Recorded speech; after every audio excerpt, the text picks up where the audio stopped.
భారీ బడ్జెట్ల సినిమాలన్నీ బోల్తా కొడుతున్న సమయంలో సెప్టెంబర్ 5న రిలీజ్ అయిన చిన్న సినిమా భారీ రెవెన్యూనే రాబట్టుకుంది.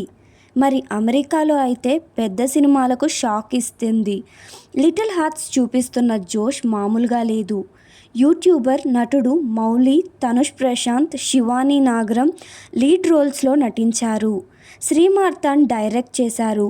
ఈటీవీ విన్ ఒరిజినల్ ప్రొడక్షన్స్ ఈ సినిమాను నిర్మించింది. ఇప్పటికే సినిమా సాధించిన విజయంపై న్యాచురల్ స్టార్ నాని ఓ ఇంట్రెస్టింగ్ ట్వీట్ పెట్టారు. ఇప్పుడు ఆ ట్వీట్ వైరల్ అవుతుంది. చాలా రోజుల తర్వాత కడుపుబ్బా నవ్వుకున్నాను అంటూ మీ టీంకి నేను థ్యాంక్ యూ చెప్తున్నాను, ఐ లవ్ యూ కాదు అంటూ ట్వీట్ చేశారు.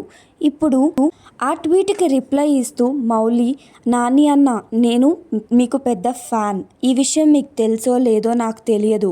మిమ్మల్ని కలిసే ఛాన్సెస్ నాకు చాలానే వచ్చాయి. కానీ నేనంటూ ఏదో ఒకటి నిరూపించుకున్నాకే మీకు కనిపించాలి అని అనుకున్నాను. ఈ ట్వీట్తో నా డ్రీమ్ ఫుల్ఫిల్ అయ్యింది అంటూ మౌలి రిప్లై ఇచ్చారు.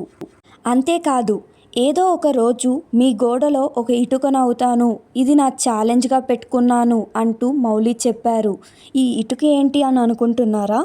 అయితే నాని గారు ఒక ప్రీ రిలీజ్ ఈవెంట్లో చెప్పిన డైలాగ్ తెగ వైరల్ అయ్యింది. ఆ డైలాగ్ ఏంటంటే, నేను పేర్చే ఒక్కొక్క ఇటుకే చూస్తున్నారు, ఏదో ఒక రోజు దూరం నుంచి గోడ కనిపిస్తుంది, బుల్డోజర్లు వచ్చినా టచ్ చేయలేవు అంటూ చెప్పిన డైలాగ్ తెగ వైరల్ అయ్యింది అప్పట్లో. మౌలి ఇప్పుడే కాదు, ఎన్నో సందర్భాల్లో నాని గారి మీద ఉన్న అభిమానాన్ని చాటుకున్నారు. ఇలాంటి మరెన్నో అప్డేట్స్ కోసం మన ఛానల్ని లైక్ చేసి సబ్స్క్రైబ్ చేయండి.